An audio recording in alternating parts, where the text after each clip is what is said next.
a devastating loss. Incredible individual performance from Kayvon Allen of Florida. He was the only Gator in double figures. I mean, you scored more than 80 points. You have one guy in double figures. Now, he had 35.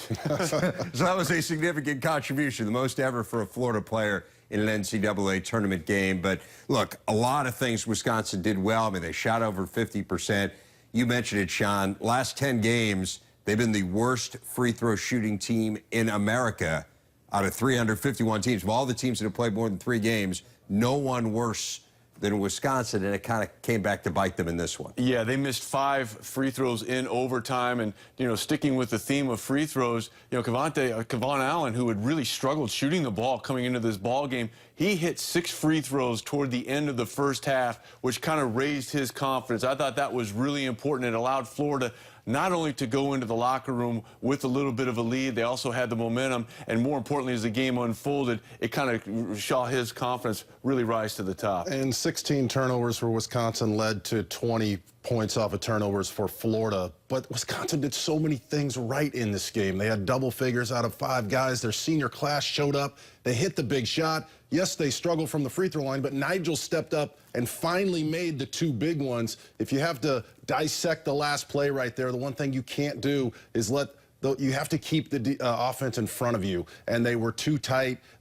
Trice face guarded along the sideline there as well, and then when he got the ball, he is so fast, Allen Iverson level speed. There was nothing they could do. It's a painful way to end it, but boy, they did so many things right. They played well enough to win, Dave. And it's very easy to sit here and second guess. Sure. But might you want to miss that free throw? I mean, I understand then you're putting yourself in a bind where if they get a 2-point field goal, they win the game, whereas here they needed a 3-pointer to win the game. But it takes some time to collect the rebound, and then you can't have that momentum going toward the basket. I mean, is that just too much? Are you trying to micromanage at that point, Jess? I think so. I agree that he should have made the free throws, but when you set up there at the end of the game, you almost have to be at half court or a little closer, maybe the 3-point line, and keep the ball in front of you. That's much easier said than done, but they were a little discombobulated. They weren't able to turn him, and his blazing speed and miraculous shot sent them home. But I believe in knocking down that free throw. Well, and that last 3-point shot was certainly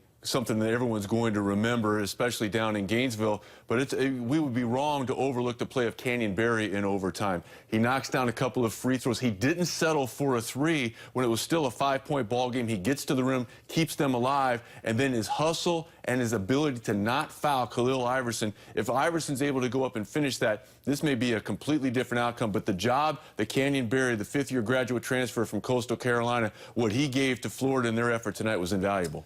And the Gators got contributions from a lot of different players in this game. We mentioned all the Wisconsin starters in double figures. They only got 3 points off the bench. Florida got 20 points off the bench. It kind of speaks to, yeah, Allen was great, but lots of different guys contributed for Florida. Yeah, and their leading scorer, who had struggled throughout the course of this tournament, really answered the bell. And a guy who had been giving them 19 points and 9 rebounds priority, Devin Robinson, really kind of held in check. So just a really interesting game in terms of the ebb and the flow. And I think, Dana Altman and Mike White are now probably sitting there saying, you know what, we're going to work on fouling, because there was no way, in my opinion, that Zach Showalter should have ever had an opportunity to tie that ball game. Yeah, I would agree with that. I mean, we were all sitting there saying, stunning. You've got to foul in this situation, right? You're coming out of a timeout. You have all the time in the world to set that up, and yet they let Showalter take the 3, and to his credit, he buried it.